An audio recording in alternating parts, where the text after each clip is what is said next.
here, James. Live! All right, there you go. You guys have notes? Oh, I that's didn't bring amazing. any notes. Don't worry, you're in good company. I told my notes to get out. Nice. Oh my God. That's recorded, so that's going to be the top of the episode. I hope you know that. Don't worry, that's coming back. Don't Yeah, it is. Good. All right, ready? Yeah. You are listening to Loud on the Set with Kyle and James. A level-headed movie critic meets a loudmouth movie cynic. And action! All right, welcome back to the show. My name is Kyle. This is James. And today, James, what are we doing? Get out. Get out of town. Get out of the studio. Get out of my dreams. Oh my God. Who is that, Kyle? We got guests joining us for Get Out today. We have Aaron, which you've met before. Hello, Aaron. Hello, how's it going? Oh, good, Aaron. Thanks for joining us. The veteran of the show. And also, somebody instrumental in getting this podcast to happen, Allie is joining us. Hi, Allie with the everybody. solid recommendation. Hey, I mean, you guys brought it here. We brought it into the room. Yeah. I had no, Thank you for telling us to see this, because it was on my radar. James was a little skeptical. He'll talk about that in a little bit. Mhm. But with your push, your friendly nudge out of the nest, this all went down. You might know Allie from our other episode where she called in and said the funniest thing that's ever been said on the podcast. Oh. all right. We're getting Sarah Marshall. Good times, great oldies. But let's give her a segment though. Allie, why should we listen to you? Why Who are should you? we? We got you on the phone one time, but that doesn't really count. Now you're in the studio. Who are you? Tell us a little bit about Allie and why we should listen to you. Oh, yeah, I mean, you can if you want to. You can mute me if, if I'm not making a convincing argument. Hey, to be honest, I don't watch movies that often. I'm more of a long format TV show kind of girl. Me Yeah. too. Yeah. Now, I suppose. You're that kind of girl? Mhm. TV show kind of thing. Yep. Yeah. Excellent. So you've seen a lot of things. You're good at analyzing things. We've talked about stuff before. Yeah, Lots of I different like to voice my mediums. opinion. when Yes. It's welcome. It's welcome. All It's right. Welcome. in a room Safe where we're space. recording things. So thank you both for joining us. Let's chat Get Out, because this is a movie obviously everybody's going crazy about right now. And from this moment on, you can probably expect lots of parts of it to be spoiled for you. So if you haven't seen it, it comes with a glowing recommendation from everybody and their cousins to go and see it. So definitely go and see it. And then you can pause and then come back and join us for the conversation. All right, that's good. Just stop right there. Great. Welcome back. Welcome back. All right. So now you've seen Get Out, so let's get rolling. I didn't know what to expect when I went and saw this, because this was the first movie where I didn't see any trailers before I watched the movie. I've never done that with any other movie How that I did can you remember. manage to do I have no idea, because I had seen a couple of reviews, just like numbers and grades and things, and I was like, oh, well, good thing I wanted to see it anyway. And saw no trailers for the first time, and that was great. I liked not knowing anything going into it. And then what a wonderful film came out of it. Very pleased. Excellent. Allie, you, again, instigated this situation. How did you go and see the movie? What drew you to it? Generally not a fan of horror movies, but slightly contradictory statement. 3 of my favorite movies ever are Blair Witch Project, Babadook, and It Follows, which I feel like is a pretty specific subset of horror. But at first when I saw the Get Out trailer, I was like, nope, people are gonna get murdered, there's a lot of jump scares, I'm not into it. But then, for somehow, I didn't know that it was Jordan Peele. I was like, if he's directing a movie, like, I should definitely see it. And my boyfriend's really into scary movies, so he's like, please go. So I did. Are you a fan of the Key and Peele show? Honestly, I didn't really watch it a lot growing up, but Fargo season 1 has Key and Peele in it, and they were amazing. That was amazing. And just generally, like, their comedy stuff is pretty solid. Right on. Excellent. Excellent. James? I saw this movie because of Allie. And because of Allie. I had seen the previews and I thought to myself, to quote Kyle from a previous episode, blah pass. Because I saw the previews. The preview was hooked or linked to the movie Split. And so you go... Yeah, so you go into any M. Night Shyamalan movie already very skeptical, and then any movie that's attached to it, its trailer, you're like, that's going to be garbage, right? Yeah. There's a taint that just moves throughout the entire theater. Exactly. Yes. And so it was lumped together with a ton of really horrible-looking horror movie trailers. And I just chalked it up as another one of those.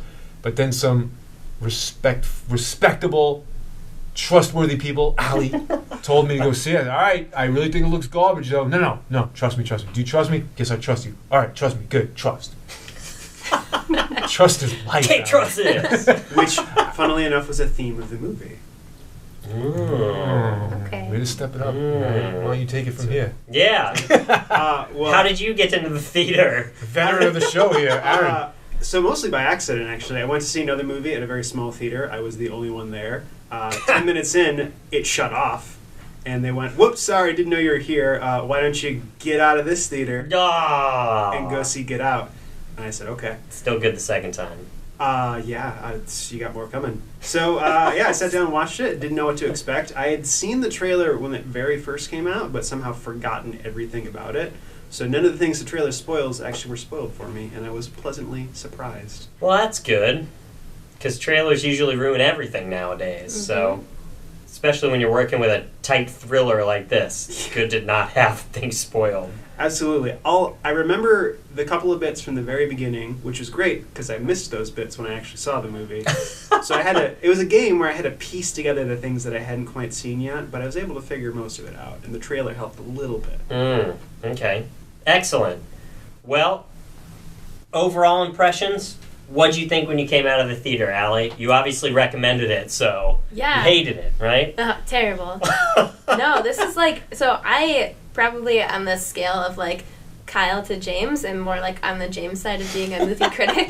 Yes! Slightly, ever so slightly. All right, so I usually go in thinking this is gonna be dumb and I'm gonna hate it. You can use garbage. I almost did, but I was like, no, it's too far. Too James. Oh. It's garbage. I'm from New Jersey, I can say it. You can. But there was such a great energy in the theater. I don't know if you guys had this when you saw it too, but there was so much cheering and just general emotions throughout the movie that when it ended, everyone was like, yes! Aaron, did you do that being alone in the theater? So, after I got out of seeing Logan, there were 3 other people in the theater with me. Did you guys hug? We did no interaction whatsoever. Oh. They just softly scooted out at the end. Oh. All right, exactly. Interesting. Sorry, Allie, I interrupted you. Keep going. No, that's fine. I would love to hear if it was like that for you guys too, because I heard an interview with Jordan Peele on the radio, and one of his goals was for it to be a movie that brings people together. And the screenings that he's been to, he's been so glad to see people visibly reacting to it and coming together as an audience. And I left with a really good feeling. I mean, terrible things happen in the movie, but you're all oh, these things are real and are happening, and we can see them and agree on this. And also that ending was great. I think generally you said that you don't like horror movies too much. I do like to see horror movies, but I like that going experience because it's a very, very different kind of response that you get from a crowd. And everyone's sort of gasping or cheering at the same time. And a lot of that joy that comes from seeing horror movies is that group think together of being there in that one moment, that experience. Totally. Seeing it at home by yourself, it's okay, but it doesn't have that same sort of impact. And it was interesting, the movies you listed as your favorites, Blair Witch Project, It Follows, and Babadook, because James and I have reviewed 1.5 of those and have had the Babadook on our list to review for a while. All interesting horror films that I think are all really responsible for kind of twisting the perception of what horror is now in a lot of ways. And I think this exactly does that too, in a more kind of social horror-esque kind of nightmare, which was really good. But it used a lot of tropes that you find in other movies, so it was relatable to audiences that were expecting certain things with their viewing experience, like somebody beating up and killing a whole bunch of people to escape from somewhere. Should we just talk about the movie? We should. Well, before we get that, I just want to second what Ali said. Out of theater, Kyle, we saw this together. We did. We double dated. Yeah, in fact, we double dated, and the honey baby's coming into the studio a bit later. So I'm going to save some of my material for her time in the studio, if you don't mind. But I just wanted to second what Ali said. Our theater was energized. Yeah, they were. Yeah. Everybody's very satisfied. Absolutely. Good What a point, theater. Reclining chairs. Oh, What the hell's going on with that shit? Oh my God! I think we already talked about this on the pod. Well, maybe we banked this episode already. But yeah, and then you go outside and people are sleeping on the street. Mm-hmm. Here I am in a fucking leather sofa watching it. I can't. All right, keep going. Bow. Downer. Wait, is social commentary going to be becoming part of this conversation? I don't know. So your theater obviously was pretty dead for while you saw it, right? I did see it at 2 in the afternoon, so it's kind of predictable. Prime Did horror it change movie your viewing. experience of it? I'm sure it changed the experience. I can't speak to how it changed it because I didn't experience it with other people. Did you still have a very strong reaction to things that were going on throughout the film? Yeah, it was a very Good. internal reaction. Good. But it was strong. Excellent.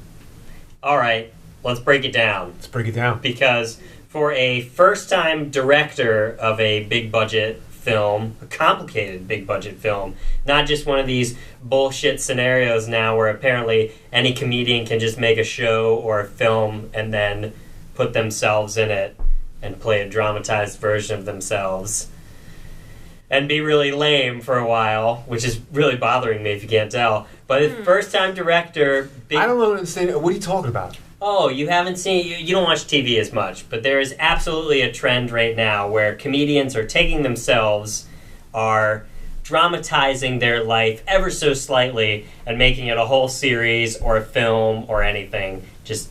Like Louis C.K.? Exactly. All right, but he's good. Yeah, he is good. I still don't watch it, though. All Alright, keep going. I'm sorry, you were losing me big time right my there. point is that it was kind of lazy, and there's definitely a lot of lazy ways to put together a movie, and wow, this was in no way lazy. It was the exact opposite of anything you would see with that. Phenomenal direction and cinematography across the board, and I know that they have some practice writing in a lot of different channels and satirical writing, but what a script. I loved it, every second of it. What did you think? What were your favorite parts of it? What spoke to you the My most? favorite parts. It was such a good blend of like 3 genres, right? Because there were parts that were like audibly hilarious and in like a satirical way, which I feel like is where his strong suit of comedy is. Not that I'm like a comedy critic, but you are today. Today, yeah, no one knows who I am. Yeah, totally a comedy critic. Yeah, it was actually like scary too. But the whole time, it's basically like a rubric for how to talk about like, you know, racism, modern racism, where people think that it doesn't exist, but it does. And here's all the ways that we can see it. And also we're laughing, and also we're terrified. Yeah. I'm going to piggyback on that for a second, because there was a lot of good subtext going on the whole time, but no more did it speak to me than the point where our oh my god, I can't remember anybody's name from this movie. Chris? I got Rose? The girlfriend. Who's the girlfriend? Rose. Rose was sitting on her bed, eating her Fruit Loops, one by one, drinking her milk, and looking at the college basketball recruits that were gonna get poached by the NBA or whatever. Hold on, we gotta go deeper into that scene, because that was a really good scene that did so little but explained so much about who she was. It did Because everything. the entire time you're going through the movie, she just seems like, this cool, like, interesting, like, they're always having this good banter back and forth. She's a great girlfriend. And there's that moment where she switches. And you don't see too much about her because so much is happening in that moment where he gets put back into the trance. But when you see her on the bed, she has a totally different look about her. Her hair's in a different way. She looks like a different person, and she's so meticulously drinking the milk through a straw and eating these Cheerios one by one. You go, oh, she's an extreme sociopath. Or like, has she been hypnotized by her mother, maybe? I was kind of like waiting for that twist the whole time too. Or I guess not the twist, but before they reveal like the box of pictures with all the previous I too was curious victims. about that. Yeah. The That was old one of the nature cool versus things. nurture scenario. Yeah. Well, it was that question of, like, how deeply does this go? And it acted as a mystery as it was happening, because you knew things were weird, you didn't know what was going on, then you had the unveil of like, oh, it has something to do with the hypnotism. And then you're like, okay, he sees the pictures of her with the other guys, and you go, oh, is she hypnotized too? Is she under their control, or is she in on it? And then that moment where everyone just kind of lets it out, you go, oh, no. I can't give you the keys, babe. Yeah. You know, I can't let you do that. Whatever the line was. Mm-hmm. See, unlike you guys, I held out no hope that she might have been hypnotized. I didn't think she was either. Yeah, I saw that the filmmakers arranged the events to look like it could be. She could be an unwilling victim of their hypnosis as well. But because people had told me to go see this movie and they had stressed it so much, I kind of knew that it couldn't be. It had to be more than that simple tale of like the couple is good and everybody around them is bad. Mm-hmm. And I thought nefariousness from the beginning when I saw it, which is part of the reason why we'll talk about this more later. I wish I hadn't been talked to about this movie at all or seen any previews, because the minute I see a preview that looks totally shallow and stupid attached to an M. Night film, but then really intelligent people tell me, no, trust me, go see it, I know, okay, she's probably a nasty fucking piece of shit, you know? Because it has to be something more interesting than the classic, like, couple, you know? Mm-hmm.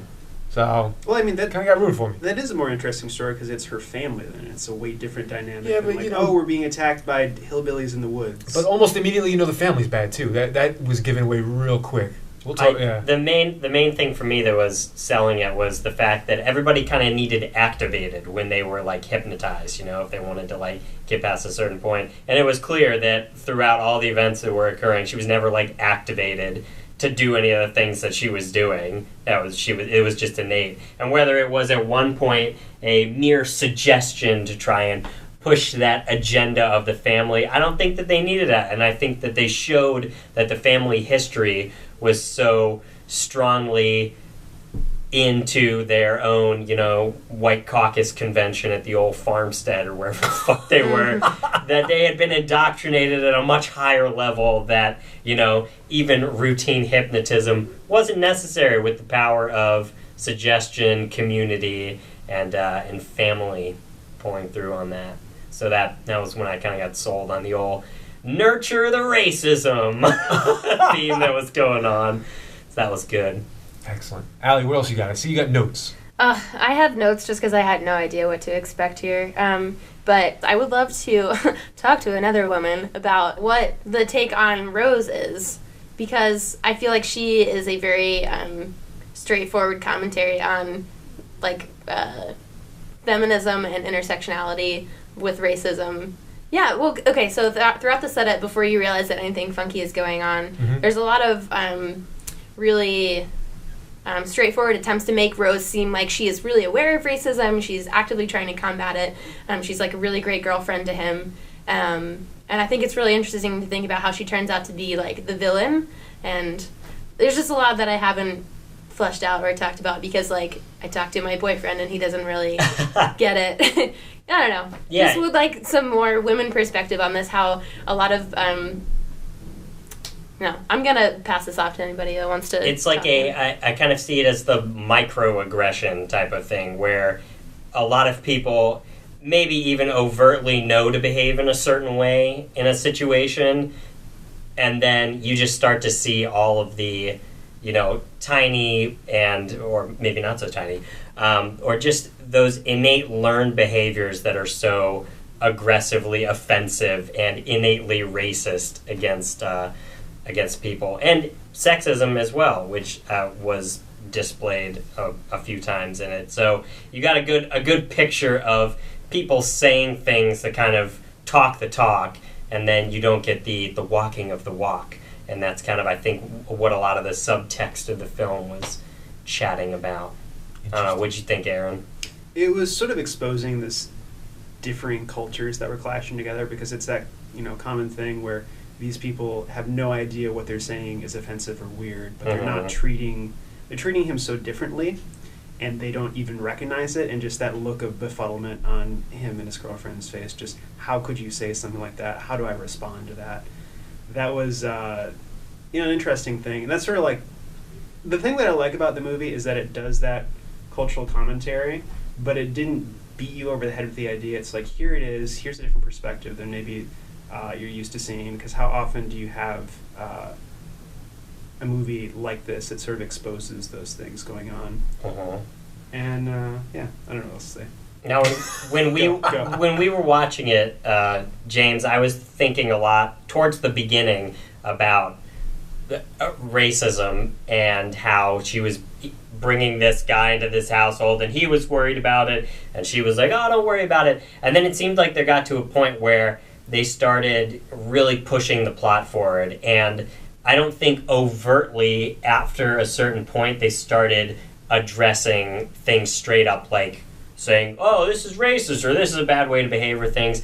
And it showed the attention to detail throughout the script, where it was the things that were happening that were explaining and showing a lot of that. So, for instance, I mean, there's billions of Easter eggs and things that are hidden throughout the film. But even the scene that we were talking about before, we looked at a lot of different analysis, and people are commenting about the white milk being separated from the colored Fruit Loops, Yep. you know, and the unmixing and separating, but equal. She likes the Fruit Loops, but she's drinking the milk, and trying to make statements about all sorts of things that were like buried deep within just the set pieces and the plot that was moving along. And I loved that. Every second. The fact that the grandpa character is still running around outside because he's sore that he got beat by a black person in the Olympics. Like, to this day, is still, like, trying to prove that it was, like, better than some other guy of a different race and everything. I loved all those little things all throughout. And some of them I picked up on, and a lot of them I didn't. But it's cool to look back at the thing as, like, a cohesive, you know, structured analysis of that all throughout. That was one of the big questions I had when I left the movie, is those other characters were acting so bizarrely. What was that a combination of just like their brain and the brain that's still there in the person but not quite, like, clashing? Or is that part of because they're so much older and from a different generation that they just don't interact with people in a way that you would expect? Just the two characters. Little column A, Yeah. little Yeah. column B. They were so strange, and I couldn't... That was what was cool about the movie, is they were unnerving every time they had a scene with them, because they just acted in such a bizarre way, and you didn't know, like, what was causing their bizarreness. Uh-huh. I don't know if that actually got answered or not, but it was good. I'll talk more about that later. I'm saving that one. I'm putting that one in my pocket. But I want to get back to what Kyle just said, and that is the little Easter eggs all over the place. And congratulations, Jordan Peele, because it shows the care and focus, right? No, to have the care and the focus to go back and give characters certain names, like Rose. Well, a rose is beautiful, but it has thorns, right? There's so many little Easter eggs. Exactly. The choice of Jesse Owens, like Kyle was just saying, like that's intentional. Like, this isn't just a sloppily thrown together script or screenplay. There are intentional symbols peppered throughout the movie, lines of dialogue. I'll give away one Easter egg from the myriad Easter eggs that the Honey Baby can discuss, and that's early on when you first meet the dad. The dad's talking about the deer because they just got done smacking one on the highway, right? And he goes, you know, one dead deer on the highway. You know what I call that? A good start. Well, here's a little bit of history for you, youngins. A ton of racist jokes end with that punchline. Like, you know, imagine replacing the word deer with black people. Yeah. A ton. I've heard them all throughout my life. A ton of racist jokes end with that punchline. So, And lawyer jokes. do they really? Yeah. What do you call 100 lawyers at the bottom of the sea? A good start. A good start. Yeah. See, so when you hear That's where I had heard it originally. I had heard it relative to ethnic groups, yeah. and it's really disgusting and whatnot. But when he said that, I was like, God damn! The Jordan Peele sculpted the words of the characters, and he sculpted the scenes to be in such a way that showed so much care and focus that I was blown away. And if you're paying attention, great. Or if they're subtly dropped in there and you notice them, it's wow, whoa! This movie is more than meets the eye, and it's very pleasing and satisfying. But it shows that you got a real talented director. It really does. It really does. My main praise for this movie comes in the fact that I knew going into it just from reading, you know, a one-liner about it, that it was going to be a movie that talked about, you know, cultural divide and was a horror film. And I was like, okay, whatever. I don't need to know anything else. And what was so surprising about it to me was that the film by itself, in terms of the plot and the beats of the movie, plays out like a really well-crafted thriller film for the whole thing. And then to know that you can go back and just dissect this entire, like, majority aspect of the film and the lines that people are saying and the scenarios that are present, you have a whole different animal underneath that's there to analyze. And that was so impressive, especially, again, from somebody directing a film for the first time, to not drop any of the balls that were being juggled throughout, because it would have taken a lot of talented people, a lot of work to put that together, and they sure did, and it was great. I got the feeling when I was watching it and knowing that this was his directorial debut, that he had this idea in his pocket for a really long time, and he was able to craft it and carefully work out ideas in his head and work on the script. It's not a rush job, right? You get the feeling that this was a really great idea that he's had for such a long time, and he's just maybe looking for a way to finance it or whatever it was, you know? Or become a big enough name where he could convince a production company to run it.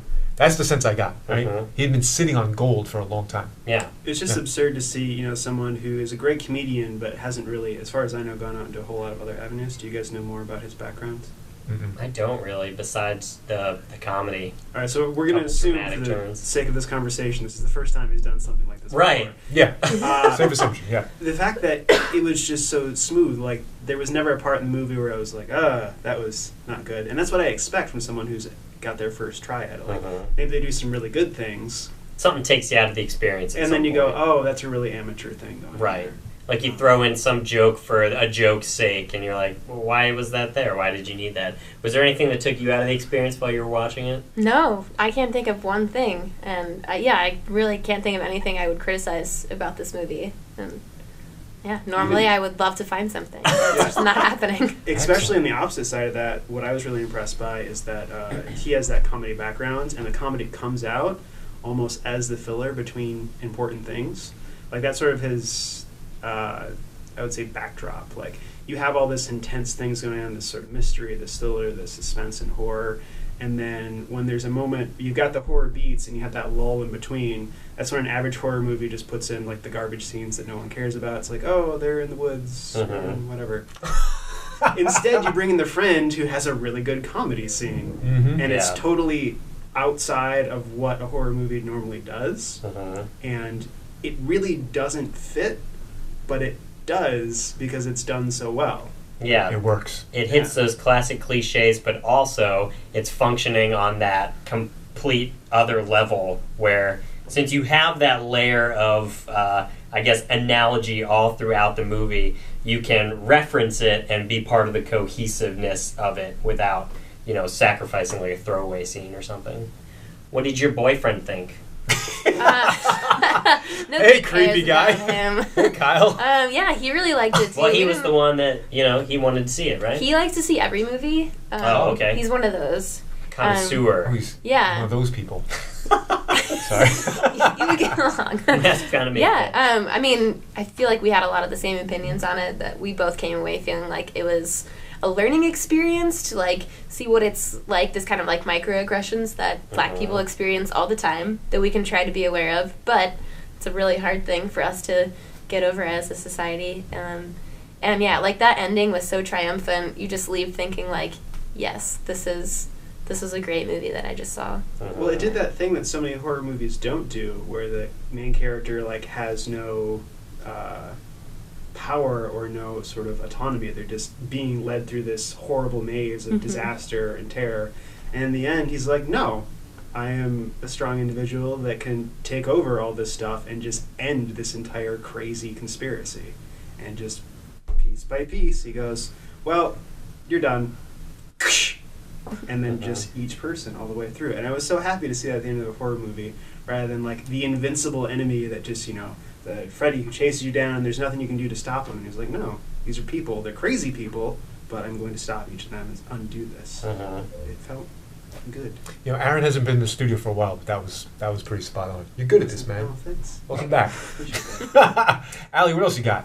I want to make sure she gets through her notes because she prepared. Yeah, most of it's garbage. No, come on. Okay, so This is something that I thought about for maybe 10 seconds.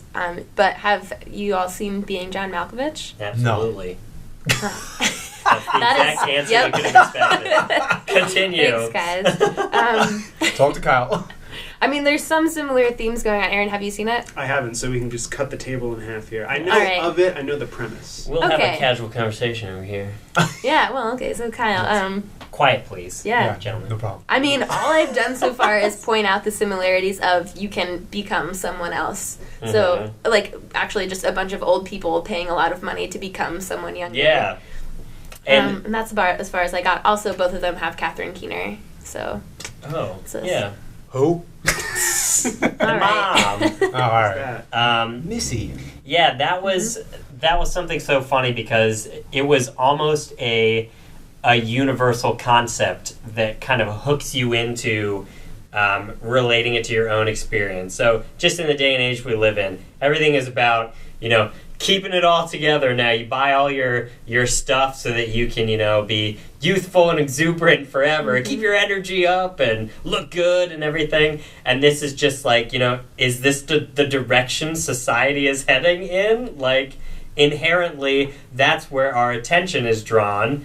Maybe not to this scale we're ever going to get to ever, but it forces you into a relatable scenario where then you have to analyze the actions of the characters utilizing something that is relatable, a theme that you find in Being John Malkovich and other movies as well. So See, I had a totally That's different take interesting on to me. that because I felt like they were setting up that whole family as being this super bizarre other. Like you had the scene where he walks upstairs and the whole party just stops and stares at him. Forgot silently. about that. Or the auction scene where they're all standing there and again silently just like auctioning him off. It makes it seem like this is such a crazy group of people. This entire micro society they built is just clearly insane. So that kind of goes along with the point that James brought up to me before when he was trying to find a fault with the movie. And I can't remember the exact scenario you were giving about you were looking for a fault and you thought you found one and you were like, why? Oh, I remember. Why would the grandparents be there? Why would they be there? I was trying to say that one. I'll sorry. go crazy, but I'll address it really quickly, Yeah. but why would they be there? And it kind of, for me, when I was analyzing it, fell into the category of these people are so arrogant in their own little world that doesn't matter to them. They don't care how they look because they know that they're not being judged by anybody to them that matters or that has any influence over them. So for them to just, kind of stare and like address and like, reflect and then, move on, they were their own little weird, arrogant circle and nothing bad could ever happen to them. And it hadn't, so. I mean, especially to back that point up, the last thing that Grandma says before she gets impaled on the car is, "You ruined my house. Not you killed my family or you destroyed our way of life. You ruined my house. And that's why I'm angry at you." Interesting. well, here I'm gonna disagree with you on one point, and that is when they all quiet up and stare up the staircase because Chris just stormed back into the house and he boom boom boom. First of all, nobody that's not part of the plot sees him do that, so it's not weird to anybody except the moviegoer, right? But you don't count because there's a fourth wall. Right. Number two, they're looking to make sure that their investment isn't going to run away at that point. It's not even bizarre behavior. It's just, it's to them, there's our prize, there's our racehorse, there's our prize pig, there's our pure breed. Like, at any minute, if he realizes what we're up to, even though we're being really fucking bizarre and we're not protecting our secret very well, I'll talk about that later, they still need to make sure that he's within eyesight at all times. Like, he could jump out the window and run. And so, when they see him acting suspicious and climbing up the stairs in a huff, of course it's like, oh, they just have to like, all right, we need to like wrap this up essentially. So it's not as bizarre as some of the other shit they're doing.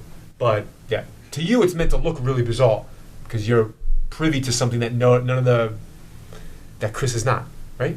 Anyway.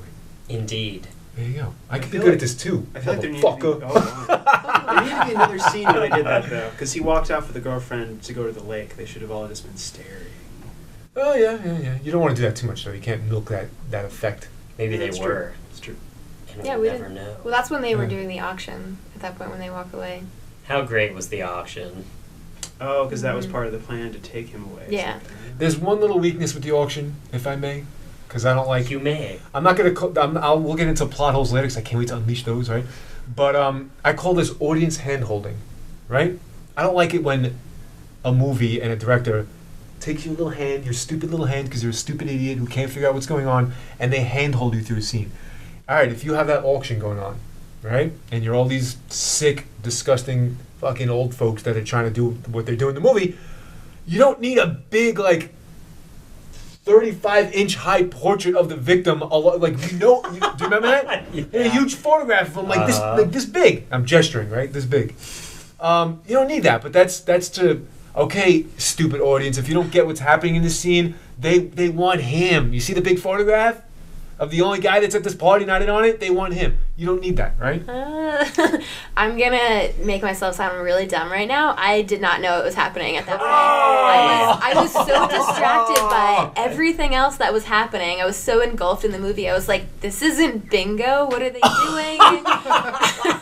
So I'm your stupid audience. It punctuated it. I'm sorry, Allie. It That's See, punctuated wait, Kyle, that's like that post-spoiler that we talked about. Right. We haven't released that yet. the post-spoiler. Yeah, where you have to explain something, so I'm like, Oh, yes. it was an Good auction. But here's the deal. I think that it was, again, a good way to do exactly what we just saw. People were getting it. Some people.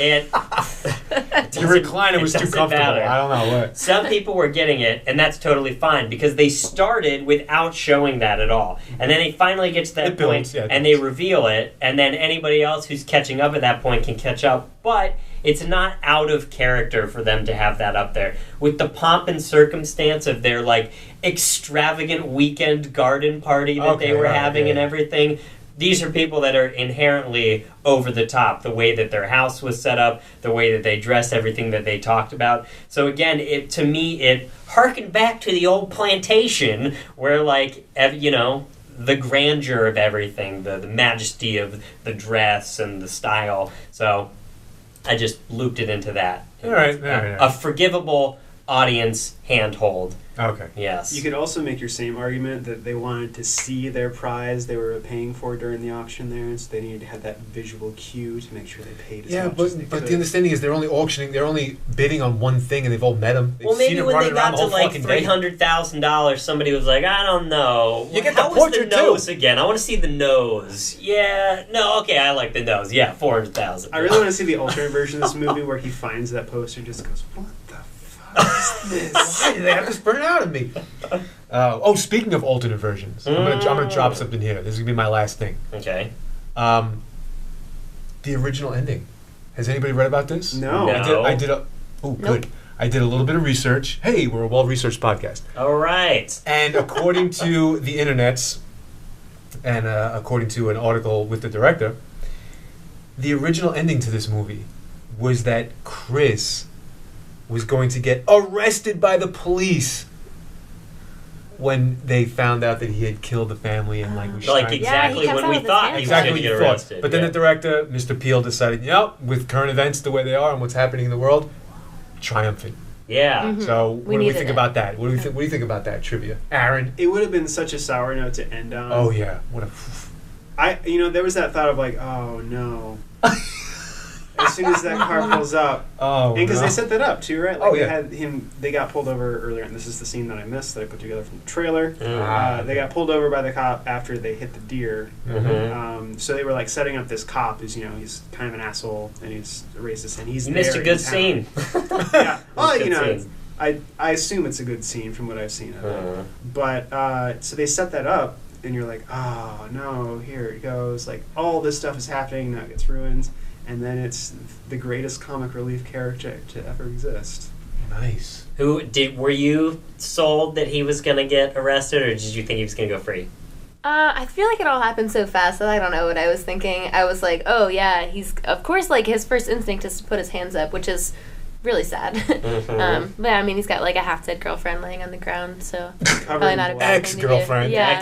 Definitely It ex-girlfriend. wasn't a verbal breakup. Maybe there's a text. There was no, closure involved in that, or maybe there was. I don't know. But then you see the his friend. What was he? He was the. Rod. But what? He was the TSA. TSA. Yeah, I thought that was like an interesting department for him to work for. I don't know. That one thing like didn't quite go with the rest of everything for me. It's like, why are they like? Because the Rod's last line is something about like, don't mess with the TSA or something. I don't know. Maybe it's just supposed to be purely comedic. I thought it was a little weird. Interesting. I read a couple of things that were talking about the TSA and in referencing the general demographic that you see with the TSA and how they were.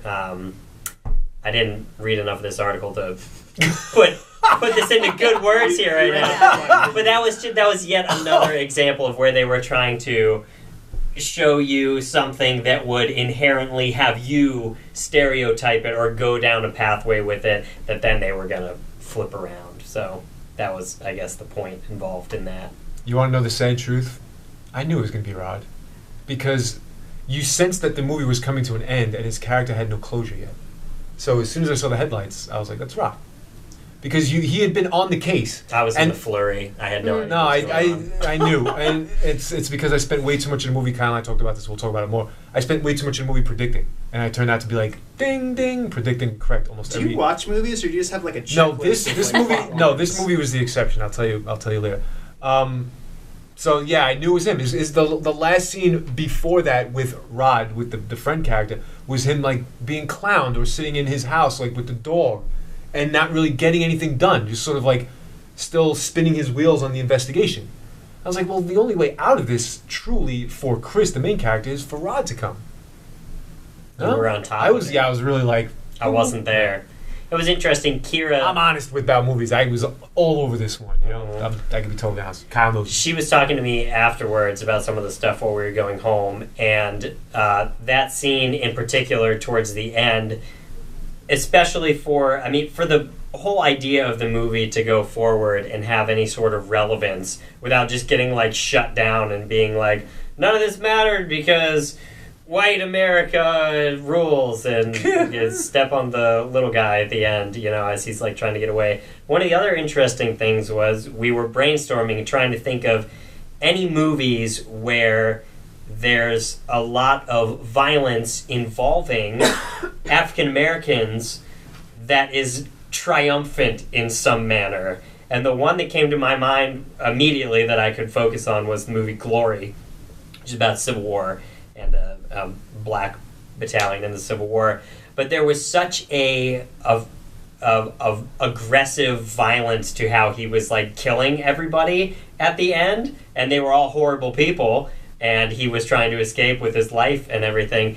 And I loved the juxtaposition of that, and then to come away with it at the end and not just be like, we're going to pigeonhole this into, you know, falling into the trap of the stereotype, and then they took it a step further and they just like got the fuck out of there, and he was like, dude, I told you so, and they just like fucking booked it. It's like brilliant. I felt even after all of that. That very end scene too, like it showed him with the triumph, but as he's there, like with his hands around Rose or whatever her real name was, because maybe it wasn't Rose, who knows? He was like choking her out, and they just kind of made a decision, like, you know, this is done. Everyone else is gone. It's not worth it. And he stopped. And I was like, it showed that it was that triumphant thing, but he wasn't brutal about it. It was like he needed to do this to stop them, and once they were stopped, he had no desire to do any more. There was no maliciousness past survival and adrenaline, and then when there was clarity. Yeah, he didn't have to kill her at the end, and he didn't. So he didn't. Ergo, he did not. Therefore, he did not. Closing thoughts and a grade. We're here. It's time. Allie? Overall. Give it a grade. What would you say? And grade it. Oh, man. I'm going to give it a solid A. I'm not good at this, but yeah, I have nothing to knock it down with. Excellent. Any closing thoughts? So many things to say. Well... Hashtag would recommend. Yeah, I mean, if I got James to see it. Not that I can take any credit, because you would see it anyways, and it's a good movie, but that's my closing thought. No, you can take the credit. I'm going to give it an A, too. 2 A's! All right. Aaron? I don't give movies grades. That's right. Well, give it your little wacky thing. I say you should get out of your seat and go purchase a ticket at the movie theater and go see this film with your eyes. Sidebar. James was incredibly bummed when he didn't get to buy the ticket from, quote, the nerd in the glass box at the movie theater. Another job bites the dust, everybody.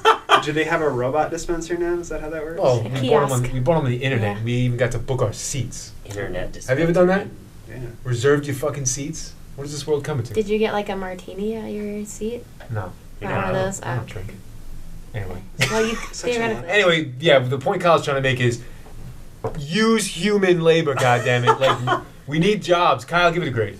I loved it. Don't automate anything. Go ahead. I'll give it an A as well, just because the A+ in my mind is still captured. I don't even know if I'm intelligent enough to give this movie an A+, honestly, because I have not faced the challenges that most people have faced, and I just haven't. I mean, it's clear that it's true, and there's a lot to be said about this movie. Lots of people are talking about it.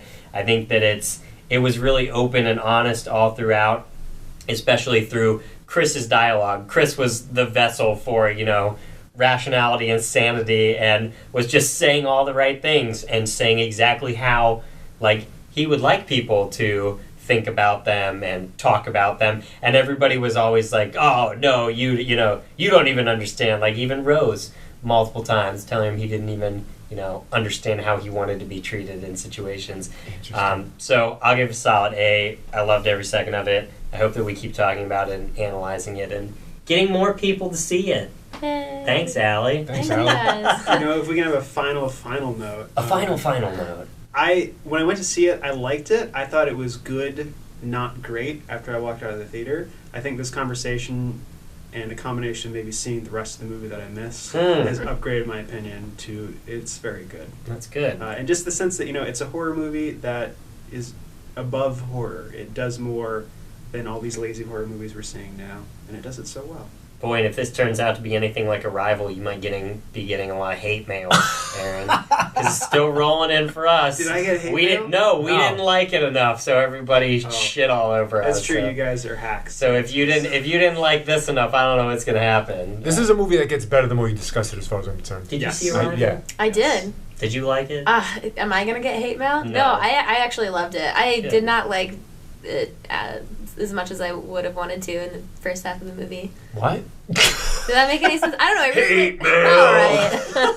That's enough. Get out. Uh, With that, we're out of time. Thank you, Allie and Aaron, so much for being here, chatting up the movie with us. Special thanks, Allie, for getting us in the theater and Oh, seeing it. thanks for listening to me. Yeah. Anytime. Loud on the Set with Kyle and James. And today, Aaron and Allie. Thank you all for listening. You can find us on YouTube, iTunes, anywhere you can get podcasts. We're there. Send us some mail. What'd you think? Let us know how much we suck. loudontheset@gmail.com. Send us your thoughts. If you saw Get Out, what you thought of it. We'd love to hear your opinions. If you haven't seen it, go see it. See it again and enjoy. Get out. See you later. You always mess up my ending, man. And you too.